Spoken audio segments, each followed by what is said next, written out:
बिस्मिल्लाहिर्रहमानिर्रहीम। शुरू करते हैं आज के हमारी सेकंड लैब्स में। सबसे पहले हमारे पास जो प्रोग्राम गिवन है which is declare at least 3 arrays in Python, each should have different data type. तो यहाँ पे हमें बेसिकली 3 डिफरेंट टाइप्स के एरे बनाने को कहा गया है। अच्छा, यहाँ पे मैं एक क्वेश्चन आप लोगों से करना चाह रही हूँ कि बेसिकली हम एरे इस्तेमाल क्यों करते हैं, क्या ज़रूरत है हमें एरे इस्तेमाल करने की। तो इसका जवाब ये होना चाहिए कि अगर आपके पास एक ऐसा प्रॉब्लम है, जैसे आप लोगों को ये बताया जाता है कि आप लोगों ने 5 नंबर ऑफ़ स्टूडेंट्स के मार्क्स स्टोर करने हैं, ठीक है, या फिर 5 नंबर ऑफ़ स्टूडेंट्स के नेम्स या फिर एज या फिर उनके परसेंटेज स्टोर करने। तो देखिए, आप लोगों को अंदाज़ा हो गया होगा कि जो 5 स्टूडेंट्स हैं, या जितने भी नंबर ऑफ़ स्टूडेंट्स हैं, 5 से ज़्यादा भी हो सकते हैं, उससे कम भी हो सकते हैं, लेकिन उनके मार्क्स एक दफ़ा में बोला गया और दूसरी दफ़ा में उनके एज या उनके नाम। तो जिस तरह से आप लोगों के पास क्वेश्चंस आ रहे हैं, उसमें हर दफ़ा उनका डेटा टाइप सेम होना चाहिए या सेम है।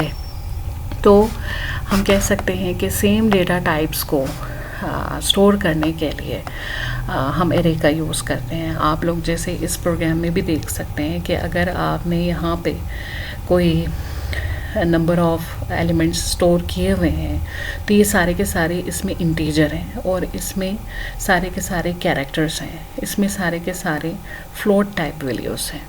तो यहाँ पे हमारा सवाल भी यही है कि एटलीस्ट 3 हमने एरेस डिफरेंट डेटा टाइप्स के होने चाहिए। तो यहाँ पे मैं आप लोगों को प्रोग्राम के बारे में भी थोड़ा सा बताती चलूँ कि फ्रॉम एरे इम्पोर्ट, यहाँ पे स्टैटिक हमने लिखा हुआ है। तो इसका क्या मतलब है कि एरे के मॉड्यूल में से हमने जो एरे से रिलेटेड जितने भी इसको डील करने के लिए जितने भी हमारे पास फंक्शंस अवेलेबल हैं, उन सबको इंपोर्ट करने का हम यहाँ पे इस स्टेटमेंट में कह रहे हैं।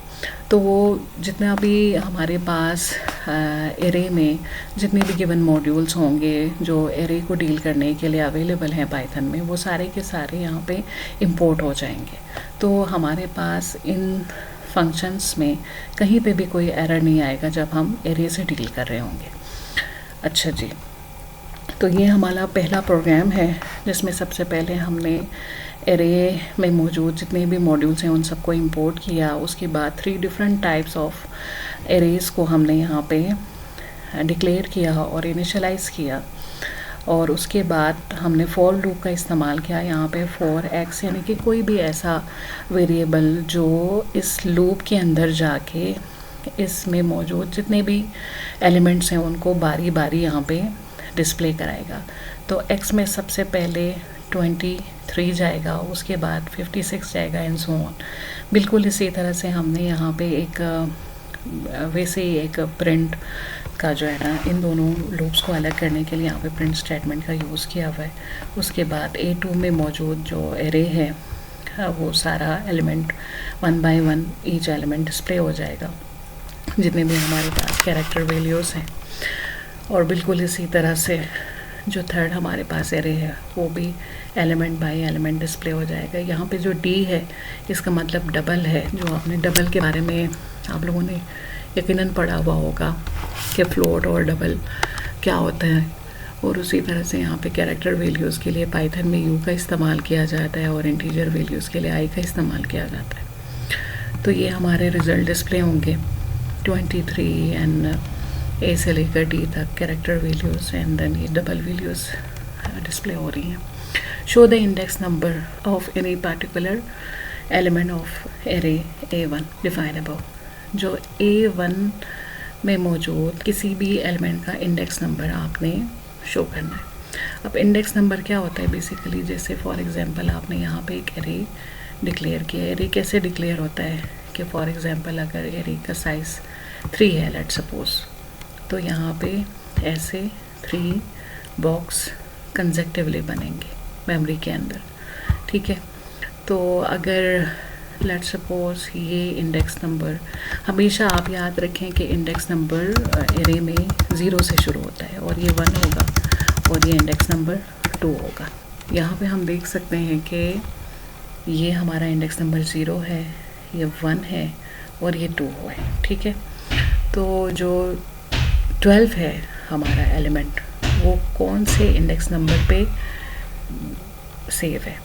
तो यकीनन इसका आंसर 0, 1, 2 आना चाहिए। तो यहाँ पे देखें 2 शो हो गया।